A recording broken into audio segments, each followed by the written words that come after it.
Ito guys, yung aking nabili na ampalaya. Ang gagawin ko dito para tumagal ay hugasan ko muna siya bago ko siya tanggalan ng buto at hiwain.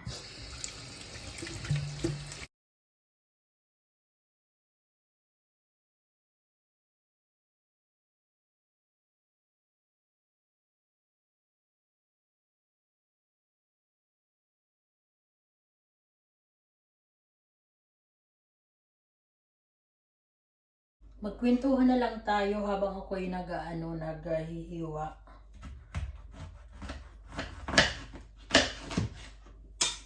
Yung ampalaya ko kasi, meron akong tanim na ampalaya dito sa garden. Kaya lang, konti lang yung bunga. Hanggang ngayon, isa pa lang yung ko na ani. Tapos may pa doon, dalawa. Yung isa maliit, tapos yung isa malaki naman. Kaya lang, yung malaki gusto ko na paanuhin muna. Painugin ba para hindi na ako bumili ng punla para sa next year. Mag-aano na kasi, magdataglamig na ngayon. Kaya medyo yung iba kong mga tanim hindi na siya, yung parang naninilaw na sila ng konti. At saka hindi napapansin ko, hindi na siya masyadong lumalaki. Kasi sa gabi, sa araw, mainit pa naman. Kaya lang sa gabi, may yung malamig. Kaya na parang nasasyak yung yun, na parang nasusunog yung balat ng ng mga dahon. Kagaya nung aking gabi, iniisa-isa ko lang siya tinatanggal kasi ang isang piraso tamang-tama lang sa aming dalawang mag-asawa. At kaya ang ginagawa ko, hindi ko siya tinatanggal lahat. Para tumagal din yung gulay, mayroon kang gulay. Hindi ka nabibili, di ba? Kasi pagka bumili ka ng gabi dito, yung ginagawang laing, yung mga dry na ng dahon, hindi na sila fresh. Masarap naman, kaya lang parang mas masarap pa rin yung yung fresh na gabi kasi nung last year or yung mga nakaraang taon, wala talaga akong swerte sa sa gabi, pagdating sa gabi. Dahil ang ginawa ko kasi sa sa paso ko lang siya itinanim dahil yung garden niya, kung nakita niyo naman, maliit yung namin, yung garden, di ba? Kaya inaano ko talaga na na ko na lang yung sinisiksik ko na lang minsan yung mga yung na lang ba sila, tabi-tabi na lang sila. Tapos last year ang dami kong tanim na na sitaw, yung sitaw na Baguio beans bang tawag yan dyan sa atin, yung maliit, yung maikse. So mabuti na lang itong taon na ito, yung ang dami kong yung string beans, yung mga haba na na sitaw. Grabe, maraming bunga yung ako ngayon. Kaya tuwang-tuwa talaga ako dahil yung mga nakaraang taon, ang nangyayari kasi konti lang yung tumutubo na na string beans. Yung iba namamatay kasi depende yan sa sa weather. Minsan kasi yung weather dito may malamig, tapos kaya iinit, malamig. Tapos itong taon na ito, malamig. Tapos pagdating ng July, talagang ang bilis nilang lumaki kasi yung malalaki na sila. Ay yung mainit na. Doon biglaan silang nagsipaglakihan. Tapos yung ibang mga itinanim ko, namatay kasi akala ko nung June, iinit na. Pero wala talaga, hindi talaga mainit. Kaya yung ibang mga namatay, kung ginawa ko, nagtanim na lang ulit ako ng nagtanim. Tapos yung iba, hindi sila tumubo, kagaya ng aking talong. Ako ng talong, tapos wala akong swerte ng talong ngayong taon na ito. Marami lang ako yung mga kamatis. Tapos Yung sitaw at saka gabi, dyan ako Pero itong ampalaya, wala talaga. So yan po mga sangkay, tuloy-tuloy ko lang ito. At marami pa Tatanggalan ko lang muna ng mga buto-buto.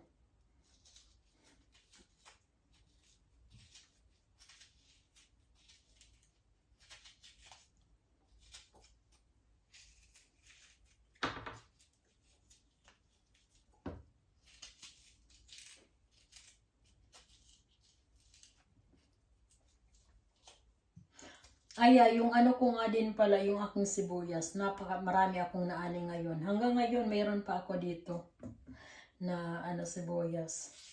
Hindi na tayo bibili, di ba? Kahit maliit yung natin, yung garden, yung basta marunong lang madiskarte. Pwede naman ilagay yan sa mga paso yung iba. Yung asawa ko lang kasi ayaw niya marami mga paso-paso. Kaya hindi ako naglalagay ng Pero tingnan ko last year kung maglagay ako sa mga paso. Kasi dagdag din yun. Yung tanim pagka maglagay tayo sa paso. Uy, ayan na. Hinog na. Pwede yan itanim yung yung buto. May nag-comment nga pala sa akin doon sa Facebook page ko. Sabi niya sa akin, hanggang ngayon daw, pa rin ako yung parag-uma. Yung parag-uma, mangbubukid ba? Nagtagtagat-tanim. Kasi lumaki ako sa probinsya na yung mga magulang ko may bukid. Yung mga kinakain namin doon talagang galing sa bundok, galing sa bukid. Yung mga pinagtanim nila. Kaya, mga kinakain namin puro mga presko. At hanggang ngayon, dito sa Germany, nakailigan ko na talaga magtanim. Dati,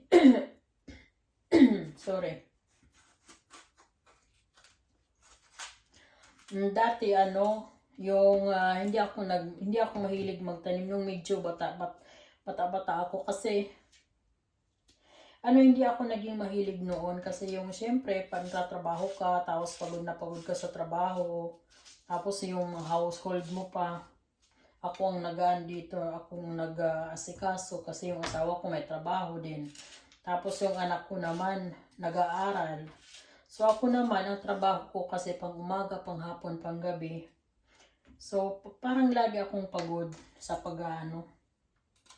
sa pag-garden. Wala akong time kung gusto kong pagkatapos dating ko dito maglinis, magluto, maglaba, umalingke. Tapos wala akong time tanim-tanim sa garden kasi pagdating ng weekend, minsan Sabado nagtatrabaho pa ako. Tapos syempre gusto ko naman magpahinga pagdating ng Sabado. Kaya hindi ako masyadong nag-garden.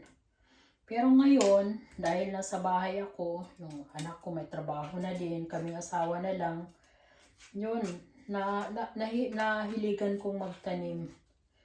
Kaya maganda itong libangan kahit lalo na pag nasa bahay ka lang. At malaking tulong din ito sa asawa ko. At hindi na namin bibilhin yung mga gulay na naani namin sa garden kahit sabihin lang natin maliit. Kasi yung kagaya ng kamatis, namunga yung mga kamatis, marami talaga yan. Pwede mo yan i-preserve yung kamatis. At hindi yun, matagal ka din hindi bibili ng mga panlahok. At saka yung mga herbs or mga spices na inahalo natin sa mga salad or sa mga niluluto. Marami din akong tanim doon, kaya hindi na tayo bibili, di ba? Makakatipid. So, ayan po, naanohan ko na tanggalan ko na sila lahat ng buto. Ang gagawin ko dito ay hiwain ko lang siya ng malalaki. Nasa sa inyo naman yan kung gaano kalalaki yung paghihiwa ninyo. Pero ako, ganito lang. Gawin ko 4. Ganito. Kasi kung gusto kong gawing maliliit, pwede. Kung gusto ko naman ang ilagay lang sa paksiw, tamang-tama, isang ano lang. So, ganun lang. Kaya ko ito hinugasan muna para pag nag-iwa ako or bago ko ilagay siya sa ano sa plastic, wala na siyang tubig. Ginaano ko lang 4 or 5, depende sa laki ng paghiwa ko.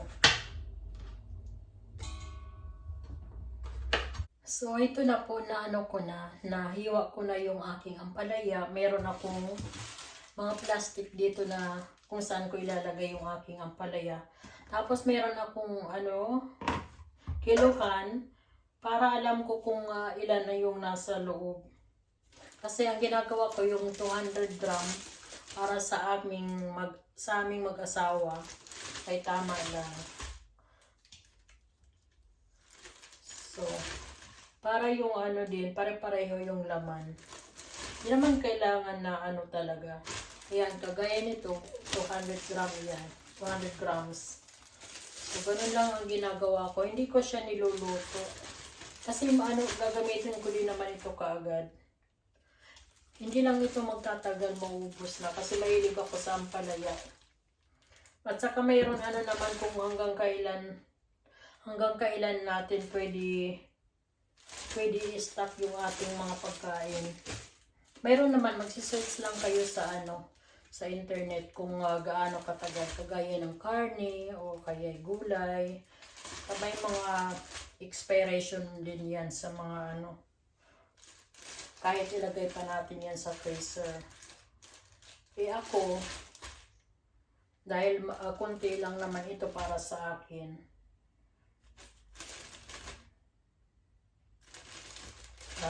mauubos ko ito kaagad.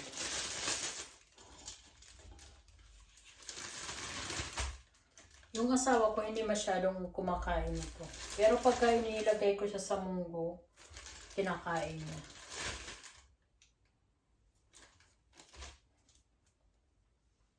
Lalo na pagka yung may itlog, gusto niya. Tapos ano, may kamatis. Kaya ang ginagawa ko, pinaglulutuan ko na lang siya ng ano, yung maliliit na hiwa. Ang gagawin ko pala nito, gagawin ko yung kalahati, hiwain ko pa ng maliliit para hindi na ako maghiwa.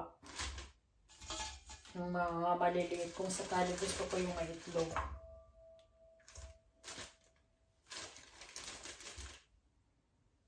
Kasi nga kadalasan nilalagay ko ito sa mga gulay. Nihalo ko sa gulay, kaya naman ano. So ang gagawin ko dito, anuhin ko pa siya yung hatiin ko pa siya ng maliliit. Kahit isa pa kasi parang marami.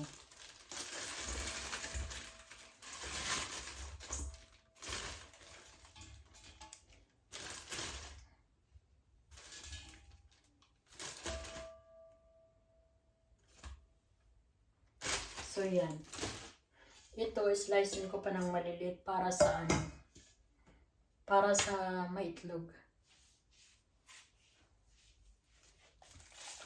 So ito na po mga sangkay, nakagawa ako ng bali 6. 2, 4, 6. 8 pala. Bali ang ginawa ko, 4 na malalaking hiwa. Tapos 4 din na maliliit na hiwa. Para sa pangpaksiw at para sa panggisa-gisa o panghalo sa mga ibang gulay. Ayan, maraming salamat po sa panonood. Hanggang sa susunod ko na lang ulit na vlog. Bye-bye! Ingat kayo lagi!